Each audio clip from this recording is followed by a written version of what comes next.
వాక్య ధ్యానం చాలా ప్రాముఖ్యం. ఈ లైవ్ చూస్తున్న బిడ్డలారా, ఒకసారి లాస్ట్ మాట చెప్తాను. గ్రంథంలో ఏది ఎక్కడుందో ఈ అంచు దినాల అపాయకరమైన దినాల్లో మీరు చెప్పండి. మొన్న ఒక సహోదరి చెల్లి తమ్ముడు సువార్తకి వెళ్ళారు. దేవుడు నీకు గొప్ప జ్ఞానం ఇచ్చాడమ్మా. థ్యాంక్ యూ చిన్ని, థ్యాంక్ యూ. మొన్న ఒక చెల్లి తమ్ముడు సువార్తకు వెళ్ళారు. సువార్తకు వెళితే అక్కడ మామూలుగా హైందవ సహోదరులు కొంతమంది ఆపి ఈ బైబిల్ గ్రంథంలో ఈ విషయాలు కొన్ని ప్రశ్నలు అడిగారు. కొన్ని ప్రశ్నలు అడిగి, ఐగుప్తు దేశం నుండి మీ దేవుడు కొన్ని అద్భుతాలు చేశాడు కదా, ఐగుప్తు దేశం నుండి మీ ఇజ్రాయెల్ ప్రజలను తీసుకొచ్చినప్పుడు ఆ అద్భుతాలు ఎన్ని చెప్పండి, అవి కూడా తర్వాత ఎంతమంది ఇజ్రాయెల్ ప్రజలు ఐగుప్తు నుండి బయటకు వచ్చారు చెప్పండి అని అన్నారట. అదొకటి అయ్యి అడిగారు. తర్వాత ప్రకటన గ్రంథంలో బోరల గురించి, ముద్రల గురించి, తర్వాత కొన్ని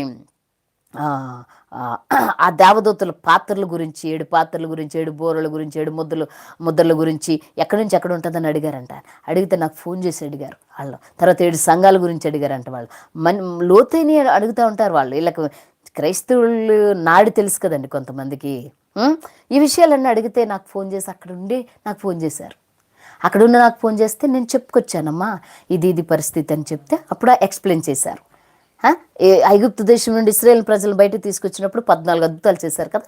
ఆ 14లో నిర్గమాకాండం 4వ అధ్యాయంలో దేవుడు మోషే గారికి తరఫీదు ఇచ్చేటప్పుడు 3 చేశారమ్మా. ఆ 3 చేశారు. ఒకటి పాము, ఒకటేమో కుష్ఠరోగం, అంటే ఆయనకి కుష్టి వచ్చింది మరలా తగ్గిపోయింది, ఒకటేమో నీళ్ళన్న రక్తంగా. ఆ 3 నిర్గమాకాండ గ్రంథం 4వ అధ్యాయంలో ఉంటాయి. ఆ తర్వాత మిగతా 11 ఫరో ఎదుట వాళ్ళు చేశారు. 7వ అధ్యాయం నుండి స్టార్ట్ అవుతాయి. 7వ అధ్యాయం నుండి స్టార్ట్ అయ్యి 8వ అధ్యాయంలో 3 ఉంటాయి, 9వ అధ్యాయంలో 3 ఉంటాయి, 10వ అధ్యాయంలో తర్వాత 3 ఉంటాయి, తర్వాత 11వ అధ్యాయం లాస్ట్ 12వ అధ్యాయంలో లాస్ట్ కార్యం ఉంటుంది. మొత్తం 11 ఈని తర్వాత 3 మొత్తం 14 ఐగుప్తు దేశంలో బయటకు తీసుకొచ్చారు. సో నిర్గమాకాండం గ్రంథం 12వ అధ్యాయంలో 12వ వచనంలో 6 లక్షల కాల్బలం బయటకు వస్తారు. ఐగుప్తు దేశం కాల్బలం అంటే నడిచేవాళ్ళు, పిల్లలు స్త్రీలు కాక అని వాళ్ళకి నేను వివరంగా చెప్పాను. కొన్ని విషయాలు చెప్తే వాళ్ళకి ఎక్స్ప్లెయిన్ చేశారు. మోషే గారు ఫరో ఎదుట మోషే అహరోనులు నిలబడినప్పుడు వాళ్ళ వయసు అంత, ఇవన్నీ వాళ్ళు చదివితేనే కదా మనల్ని ప్రశ్నిస్తారు దేవుని పిల్లలారా. అప్పుడు చెప్పాను, అహరోనుకి 83 సంవత్సరాలు, మోషే గారికి 80 సంవత్సరాలు అని చెప్పండి అమ్మా. అది నిర్గమాకాండ గ్రంథం 7వ అధ్యాయం 7వ వచనంలో ఉంటుందని నేను చెప్పాను. ఇట్లా చెప్పుకుంటూ కొన్ని ప్రశ్నలు వాళ్ళు వేస్తూ ఉన్నారు. అబ్రహాము ఏ దేశం నుండి వచ్చాడు, అబ్రహాం ఎన్ని సంవత్సరాలు సేవ చేశాడంటే, అబ్రహాము గారు 12వ అధ్యాయం ఆదికాండ గ్రంథం 12వ అధ్యాయంలో 4వ వచనంలో పరిచర్య 75 సంవత్సరాల ఏజ్లో పరిచర్యకు వచ్చాడు. 25వ అధ్యాయంలో మరి 175 సంవత్సరాలు అబ్రహాం గారు బ్రతికారు. ఆయన చనిపోయే ముందు వాళ్ళ పిల్లలకి చక్కబెట్టారని ఇవన్నీ చెప్పమని అన్నాను.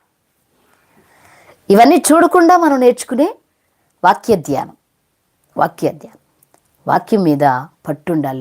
లేకపోతే దేని పిల్లలారా చాలా ఇబ్బంది పడాల్సి వస్తుంది. కాబట్టి దాంతో మీరు గమనించాలని నేను తెలియజేస్తున్నాను. ఇంతవరకు కూడా చాలా సంతోషం దేవుని పిల్లలారా. భరత్ కుమార్ గారు సంఖ్యాకాండం 6:33. మరి ఇప్పటి వరకు ఎక్కడికి వెళ్ళారండి భరత్ కుమార్ గారు?